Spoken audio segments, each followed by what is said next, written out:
నిన్న ఫార్ములా ఈ రేస్కి సంబంధించి రేవంత్ రెడ్డి అసెంబ్లీలో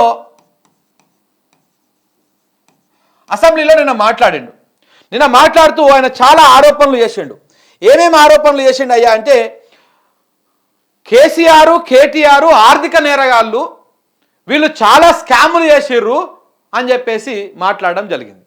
దాంతోపాటు ఇదే ఫార్ములా ఈ రేస్కి సంబంధించి ఆయన ప్రస్తావిస్తూ మాట్లాడుతూ నిన్న నేను విన్న కాసేపు ఆయన మాట్లాడినటువంటి దాన్ని వింటే ఆయన ఏమన్నాడు, అవును నిజమే, డిసెంబర్ 13 తారీఖు నాడు వచ్చి నన్ను కలిసిపోయిర్రు. ఎవరు? ఈ ఫార్ములా ఈ రేస్ సంబంధించినటువంటి సంస్థ కో-ఫౌండర్ ఎవరైతే ఉన్నారో ఆయన వచ్చి నన్ను కలిసిపోయిండు. ఆయన వచ్చి కలిసిపోయినాకనే ఆయన వీళ్ళ భాగవతం మొత్తం చెప్పిన తర్వాతనే నేను విచారణకు ఆదేశించిన అని చెప్పేసి ఒక అబద్ధాన్ని సభా సాక్షిగా చెప్పడం జరిగింది రేవంత్ రెడ్డి.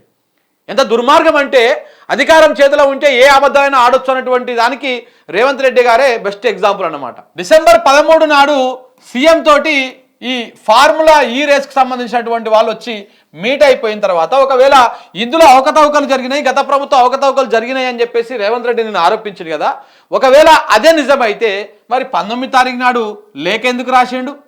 ఇదే ప్రభుత్వానికి దీనికి లేఖ ఎందుకు రాసిండు? మళ్ళా 22 తారీఖు నాడు ఇదే ఫార్ములా ఈ రేస్కి సంబంధించినటువంటి లీగల్ టీం కూడా ఎందుకు లేఖ రాసింది? దేనికోసం లేఖ రాసింది? 26 తారీఖు దాకా ఎందుకు టైం ఇచ్చిర్రు? ఇవన్నీ కూడా ఏంటంటే అబద్ధాలు చెప్పిండు అనే దానికి బెస్ట్ ఎగ్జాంపుల్స్ ఇవి. రేవంత్ రెడ్డి పచ్చి అబద్ధాలు నోరు తెరిస్తే అబద్ధాలే, అసెంబ్లీలో అబద్ధాలే, బయట అబద్ధాలు చెప్పే నడుస్తూ ఉంది.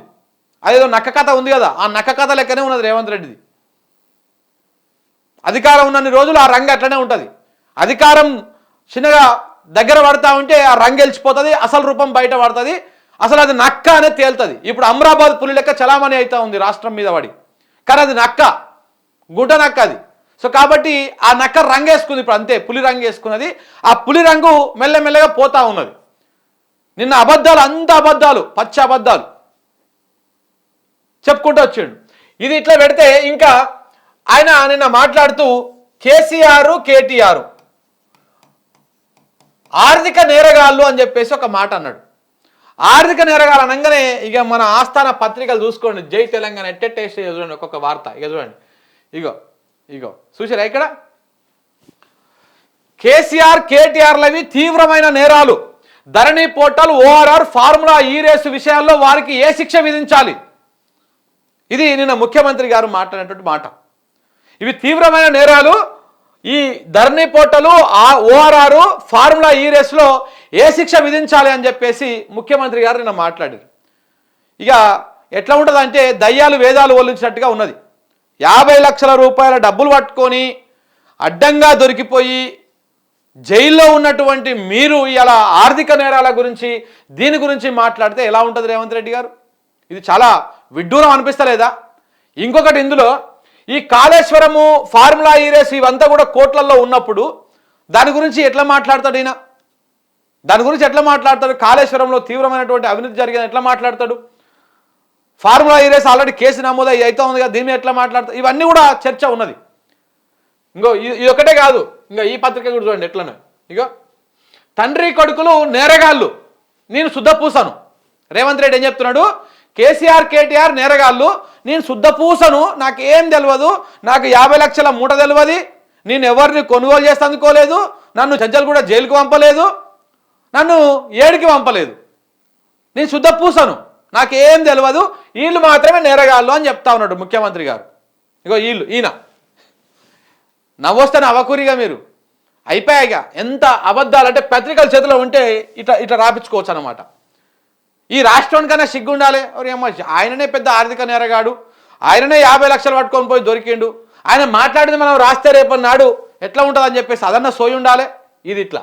ఇంకొక పత్రిక ఉన్నది, ఈ పత్రిక చూడండి, ఇది ఇంకా టిష్యూ పేపర్. ఇది వెలుగు అనేది కాంగ్రెస్ పత్రిక టిష్యూ పేపర్.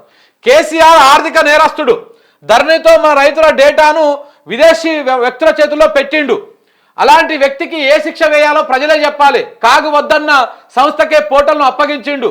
ఇట్లా ఆర్థిక నేరగాడు అంట కేసీఆర్. ఆర్థిక నేరగాడు కేసీఆరా లేకపోతే రేవంత్ రెడ్డా? మీరే చెప్పండి ప్రజలారా. నేను ఒక పోల్ పెడుతున్నా ఈడ, ఆర్థిక నేరగాడు రేవంత్ రెడ్డి. ఈ పోల్లో పార్టిసిపేట్ చేయండి. ఎవరు ఆర్థిక నేరగాల్లో మీరే చెప్పండి. చూస్తున్న ప్రజలు, తెలంగాణ సమాజమే చెప్పాలి ఆర్థిక నేరం ఎవరిది, ఆర్థిక నేరగాళ్ళు ఎవరు అనేది. ఆర్థిక నేరగాడు రేవంత్ రెడ్డా, కేసీఆర్? ఎవరు ఆర్థిక నేరగాళ్ళు? రేవంత్ రెడ్డి అయితే రేవంత్ రెడ్డి మీద, కేసీఆర్ అయితే కేసీఆర్ అనే దాని మీద ఆప్షన్ క్లిక్ చేయండి. ఈ వార్త అయిపోయాక నేను మీకు చెప్తా. సో ఇట్లా ఆర్థిక నేరగాలని చెప్పగానే ఇక పత్రికలు అన్నీ కూడా వరుస పెట్టి రాసుకొచ్చినాయి. చూడండి, ఇట్లా ఒకసారి ఈయన వీడియో చూపిస్తాం మీకు. ఈయన వీడియో చూపించి ఇప్పుడు ఆర్థిక నేరగాలు ఎవరో కూడా మీరు చెప్పండి. ఇట్లాంటి వీడియో ఒకటి కేసీఆర్ కేటీఆర్ చేసినట్టు చూపిస్తే బాగుంటుంది. ఆయన అబద్ధాలు చెప్పిండని చెప్పడానికి చాలా ఆధారాలు ఉన్నాయి, ఒకటి కాదు రెండు కాదు. ఎవరైనా ఇదంతా ఎందుకు కలిసింది? బీజేపీలను కలిసిందా? చూడండి ఒక్కసారిగా.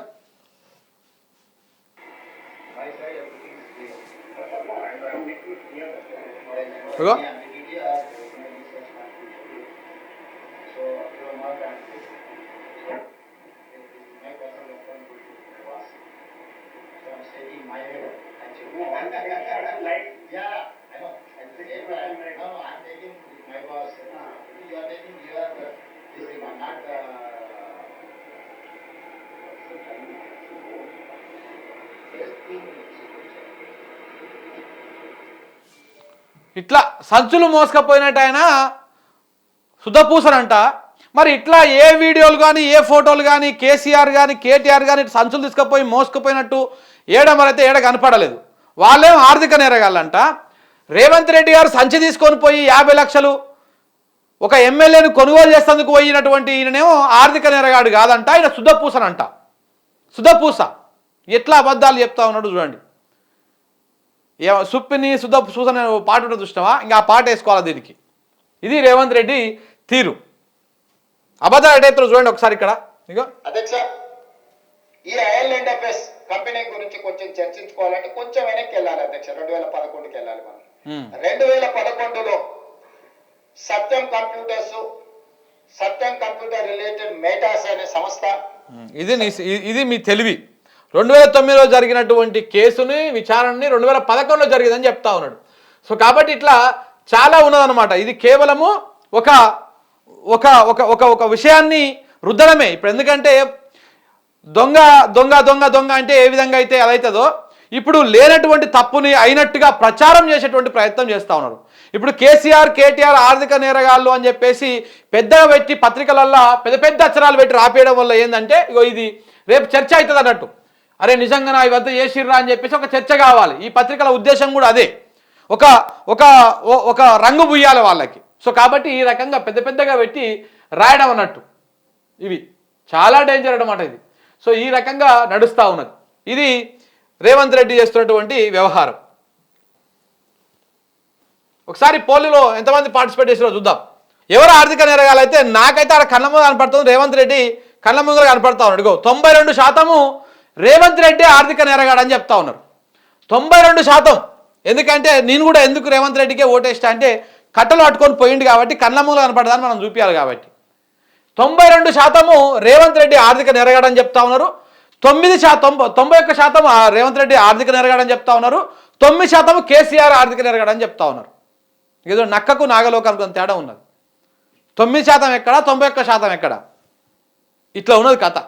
సో కాబట్టి పిల్లి అంటే కన్ను మూసుకొని పాలు తాగుకుంటా ఎవరని చూస్తలేరు అనుకుంటుందంట. నువ్వు మాట్లాడే మాటలు కూడా ఇలా పత్రికలు ఇవన్నీ రాస్తున్నాయి కావచ్చు, కానీ ప్రజలందరికీ వాస్తవాలు తెలిసే. అవన్నీ పట్టుకొని ప్రజలన్నీ చూసి ఉన్నారు. నీ సంచులని, నీ మూటలని, నీ 50 లక్షలని, నీ భాగవతాన్ని మొత్తం ఇలా అనుభవిస్తూ ఉన్నారు ప్రజలు కూడా.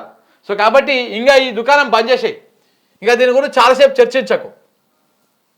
ఆర్థిక నేరగాళ్ళు తప్పొప్పుల గురించి మాట్లాడితే చాలా గలీజ్గా ఉంటుంది.